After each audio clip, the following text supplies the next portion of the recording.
목사님 보고 싶어 미칠 뻔했습니다. 시작. 얼른 하세요. 옆 사람하고.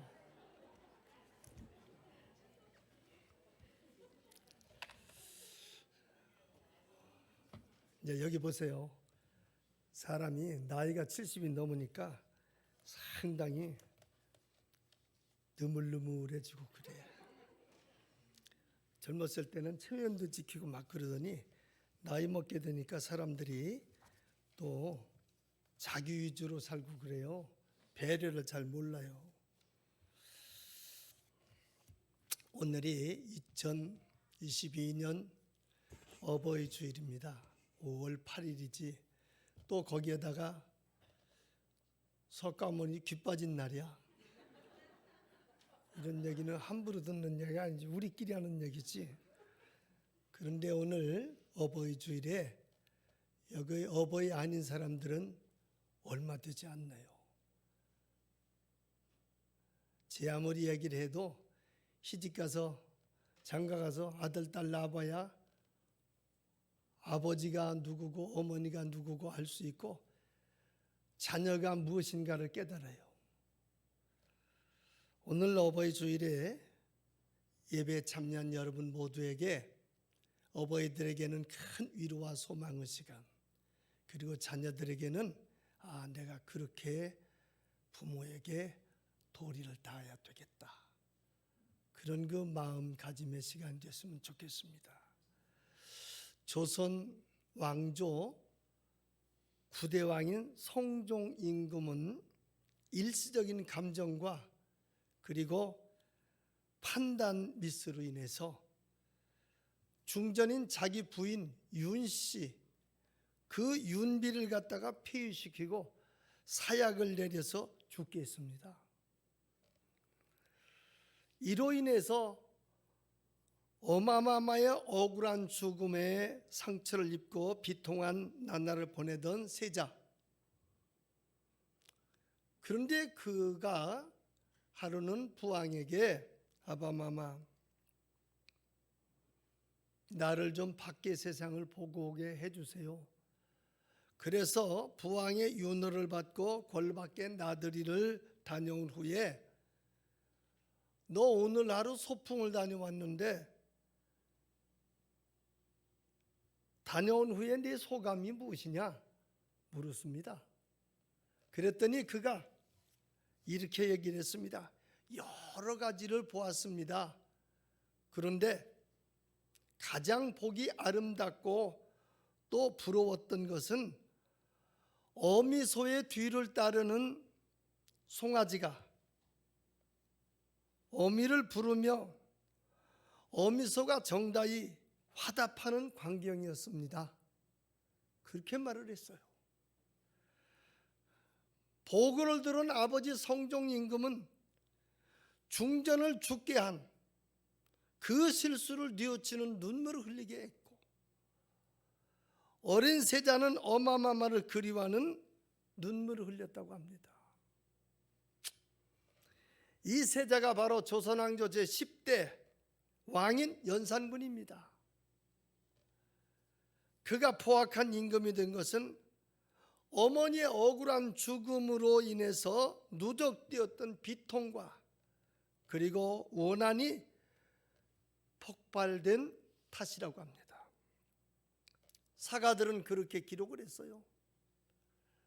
원한 사무친 임금, 부모를 모신 자녀들로 하여금 어버이를 모신 그런 행복을 깨닫게 해주는 이야기입니다.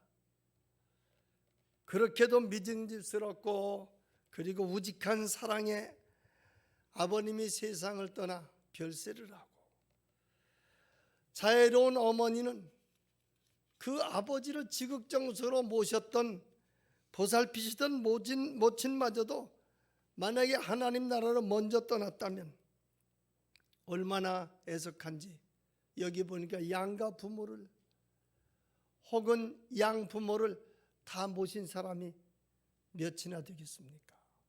제가 가만히 보니까 앞으로 10년 후에면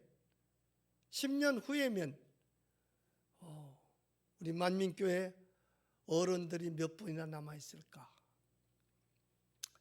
그래서 우리가 아버지하고 부르면서 든든한 팔에 한번 기대보고, 어머니하고 부르면서 어머니 품에 안겨보고 싶은 충동을 느끼게 하는 날이 오늘입니다.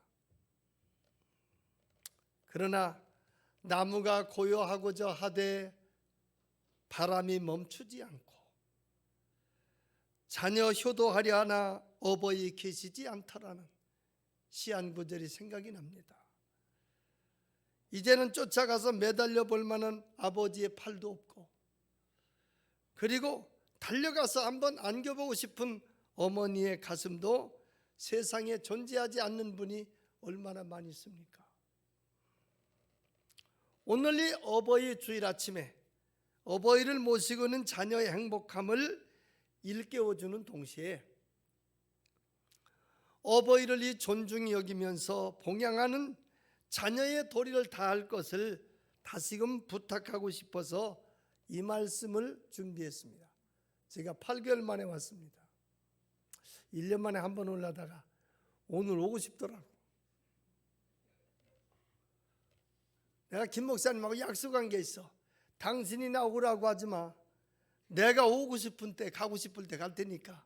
이게 약속입니다. 하나님 앞에서 가장 큰 죄는 뭐냐면은 하나님을 저버리는 죄, 불효요.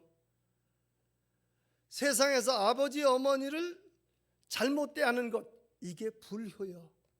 그래서 하나님께 잘못하는 것, 저버리는 것, 부모에게 잘못하는 것, 저버리는 것, 이게 불효입니다. 그러기에 잠언 기자는 여기에 말씀하기를, 잠언 1장 8절, 내 아들아, 시작, 내 아들아, 내 아비의 훈계를 들으며 내 어미의 법을 어떻게 하라고? 떠나라고? 떠나지 말라. 오늘 저는 여기서 세 가지, 자녀의 도리 세 가지를 말씀드리고 은혜 받고 가려고 합니다. 그러면 자녀가 이 세상에서 첫째로 잘해야 될 것이 무엇이냐? 따랐다, 부모의 은공. 다른 거 다 버려도 내 부모님의 은공을 잊어버리면 안 돼. 일본의 구세군의 그러한 사령관을 지낸 야마무로 군베이라는 사령관이 있었습니다. 너무나 가난하게 살아서 어머니가 계란 장사를 하는 그러한 어머니였어요. 이 동네 저 동네 돌아다니면서 계란 장사에서 아이를 가르친 거예요. 그 때문에 야마무로 군베이는요, 평생 계란을 입에 대지 않았답니다. 왜? 어머니 생각나서. 자녀를 양육하기 위해서 추운 날이나 더운 날이나 무거운 계란 수레를 끌고 이 동네 저 동네에 돌아다니며 고생하신 어머니의 노고를 생각하면 계란이 목에 넘어가지를 않아요. 이런 깨달음이 있음이 사람입니다. 까마귀는 제 어미의 은공을 보답한다고 반포지도라고 그랬어. 인간이 되어서 부모의 은공을 모른다면 어찌 사람이겠어요? 미국의 강철왕 카네기는, 앤드류 카네기는요, 원래가 영국의 스코틀랜드 사람입니다. 그런데 그가 미국으로 부모와 함께 미국을 갔어요. 그런데 가난한 집에서 자랐기 때문에 그 아버지 직업이 뭐냐면 책상 걸상을 팔러 다니는 그러한 그 아주 가난한 부모님이었어요. 비난한 가세인지라 아버지의 직업도 별 볼 일 없지만은 어머니는 식구는 여럿이고 그러니까 겨울을 날라고 하면은요, 내복이 단벌이기 때문에 아이들이 학교를 가려면은 겨울내 입힐 수 없으니까 그 단벌 내복을 빨아가지고서는요, 갈아입을 옷이 없으니까 그날 밤 불을 지피고 그 불에다가 내복을 말리는 거야. 그러려니 저녁 나절래 이 내복을 말려야 돼. 어쩌다 한 번이 아니라 식구가 여럿이기 때문에 여러 명의 식구들의 내복을 그렇게 빨아서 장작불에 말려서 그 아침에 입히려니까 얼마나 고달프겠어요. 여러분 한번 생각해 보세요. 그게 한두 시간에다 해결되는 일이 아니잖아요. 어머님의 고생을 보다 못한 이 카네기는 결심을 했어요. 22살 때 내가 어머니를 기쁘게 해드려야 되겠다. 내가 어머니 기쁘게 해드리고 그 일이 이루어지기 전에는 내가 결혼하지 말아야지. 22살에 결심한 것이 첫째는 뭐냐? 누더기 옷을 입고 고생을 하는 어머니에게 첫째는 내가 반드시 세상에서 제일 좋은 실크 옷을 해드려야 되겠다. 두 번째는 내가 우리 어머니의 그 노고를 덜어드리기 위해서 하인을 몇 사람 붙여서 어머니를 편하게 해드려야 되겠다. 셋째,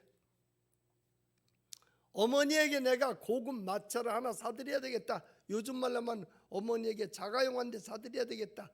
이 세 가지가 이루어지기 전에는 난 결혼 안 해. 그래서 이 세 가지를 이룩할 때가 언제냐?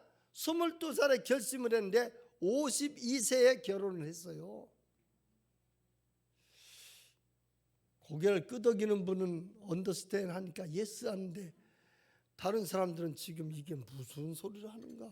목사님 8개월 만에 처음 와서 무슨 소리 하는가?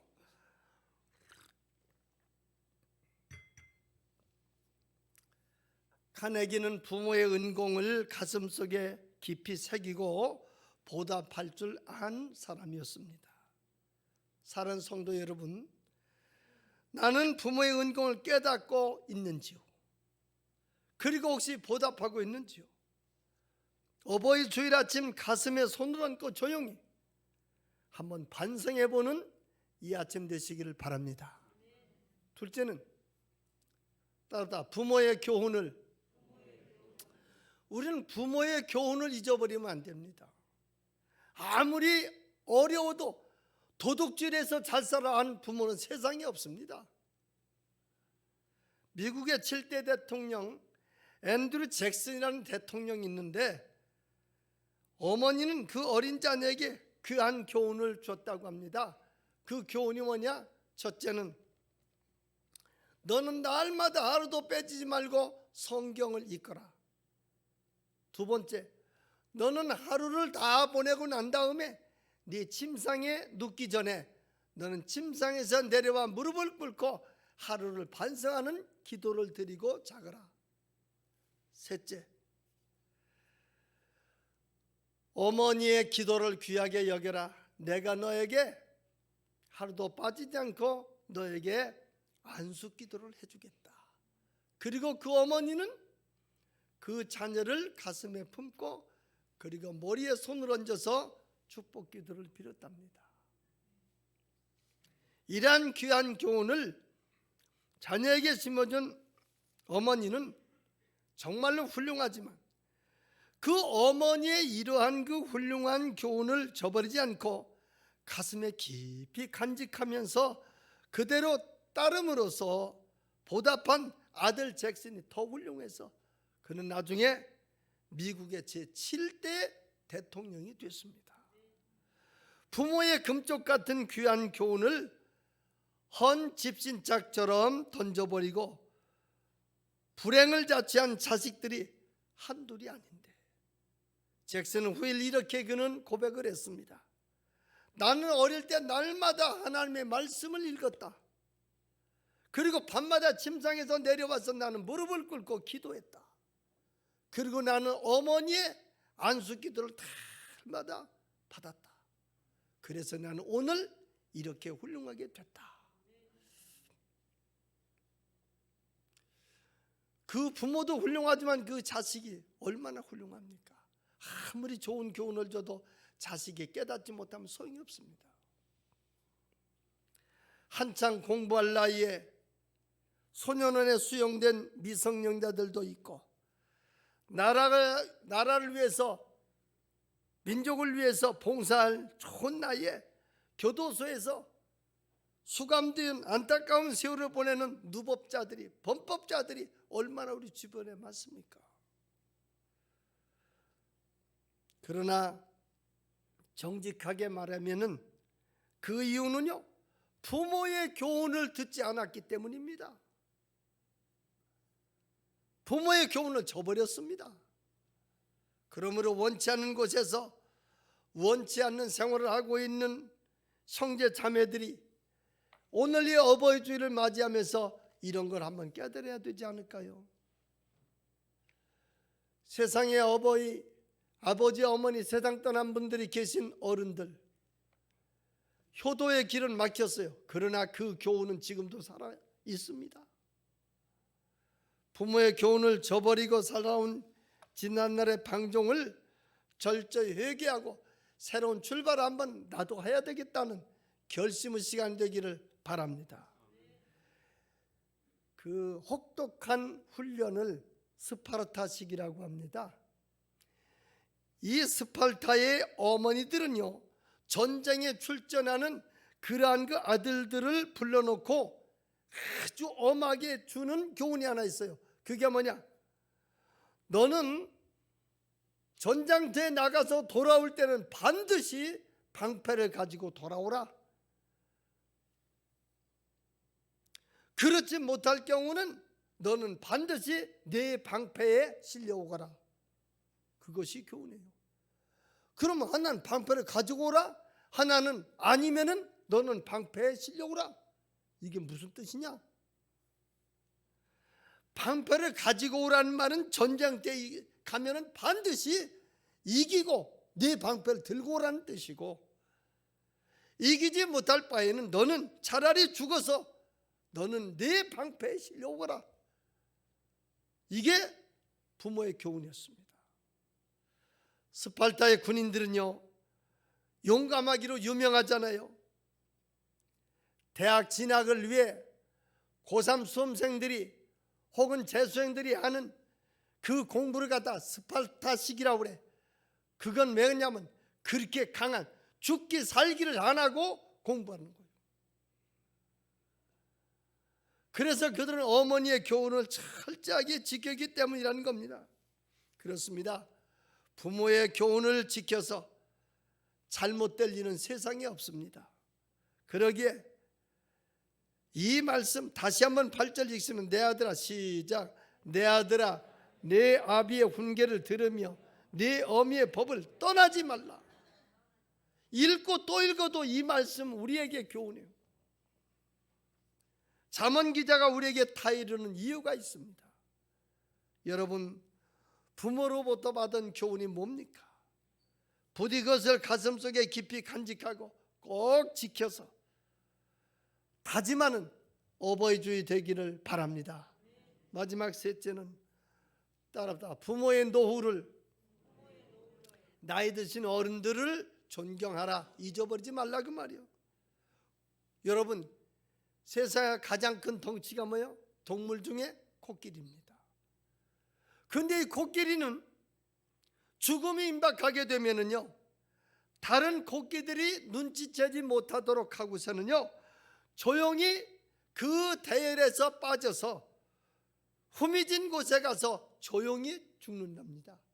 그게 코끼리예요. 광활한 정글을 갖다가 누비고 제왕처럼 살던 코끼리, 이리저리 자유로 활주하던 그곳을 대장로로 다 한 다음에 그는 이제 죽음이 가까우게 되면은 그는 조용히 무리를 떠나는 겁니다. 그런데 사람은요, 가정에서 태어나서 가정에서 살다가 가정에서 죽는 것이 인간입니다. 만약 우리의 부모가 죽음이 임박했을 때 아들도 딸도 모르게 집안에 조용히 빠져나가서 어느 후미진 곳에서 산골짜기에서 코끼리처럼 혼자 죽어주기를 바라는 자녀가 있다면 그는 사람이 아니고 코끼리입니다. 인간은 동물이 아닙니다. 분류는 동물로 분류되지만 인간은 짐승이 아닙니다. 자녀의 어린 시절을 아름답게 꾸미고 가꾸느라고 애쓴 부모의 노후는 자녀들이 아름답게 편안하게 꾸며드리는 것이 마땅하지 않을까요? 그러하거늘 자기의 어린 자녀들을 아름답게 꾸미는 일에는 열을 올리면서도 자기의 어린 시절을 그렇게 꾸며주었을 자기의 부모의 노후는 외면하는 것이 우리 주변 아닙니까? 요즘은 너무 심한 말이 될지 모르지만은 강아지들이 대우받는 세대요. 이야,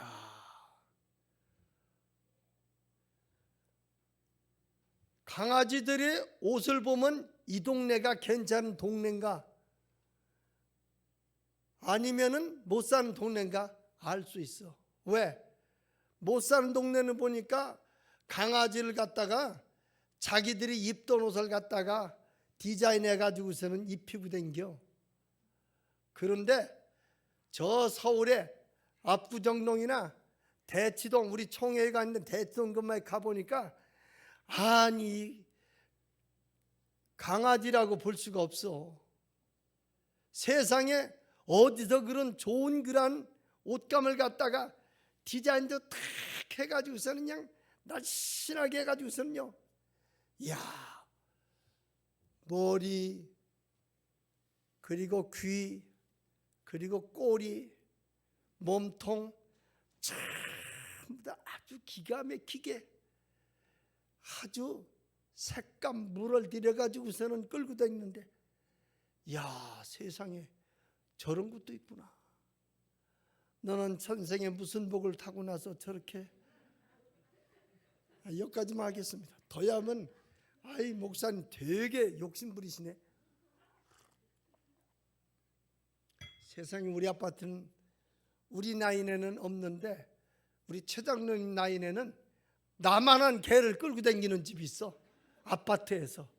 와, 비 오는 날은 아주 난 도망가고 싶어. 근데 또 내가 말로만 그저 참 너 개 복 받았다 그럴 수도 없어. 그러니까 야, 사랑 되게 받네 그러고서 하면요, 안녕하세요, 안녕 못해. 결론 맺습니다. 예수님께서도 세상 떠났을 때 어떻게 했습니까? 십자가에 달려 운명하시기 직전 자기의 동생을 통해서 요한에게, 요한아, 네 어머니 부탁한다. 요한복음 19장 26절로 27절 다 한번 찾아보세요. 이제 눈 그만 뜨고. 아주 감아버리는 분이 계시네.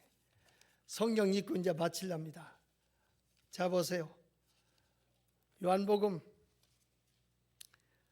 19장 26절 27절 예수께서 시작. 예수께서 자기의 어머니와 사랑하시는 제자의 곁에 서 있는 것을 보시고 자기 어머니께 말씀하시되 여자여 보소서 아들이니다 하시고 또 그 제자에게 이르시되 보라 내 어머니라 하신대.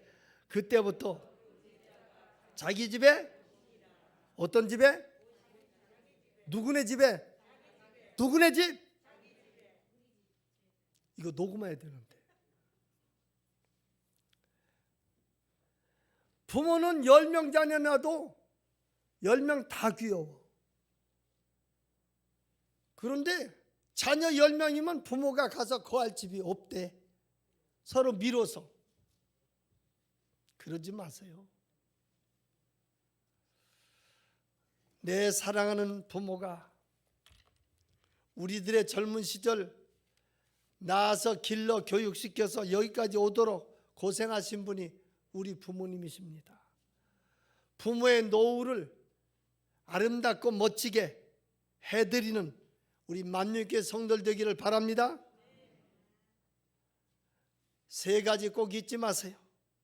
부모님의 은공을, 부모님의 교훈을, 부모의 노후를 잊지 말고 잘 모셔서. 에베소 6장 1절 3절은 눈을 감아도 우리가 다 알 수 있는 암송이야. 눈 다 감으세요. 예배서 6장 1절로 3절로 자녀들아 시작. 자녀들아 너희 부모를 주 안에서 순종하라. 이것이 옳으니라. 내 아버지와 어머니를 공경하라. 이것이 약속 있는 첫 계명이니 이는 내가 잘되고 땅에서 장수하리라. 아멘. 기도합니다. 하나님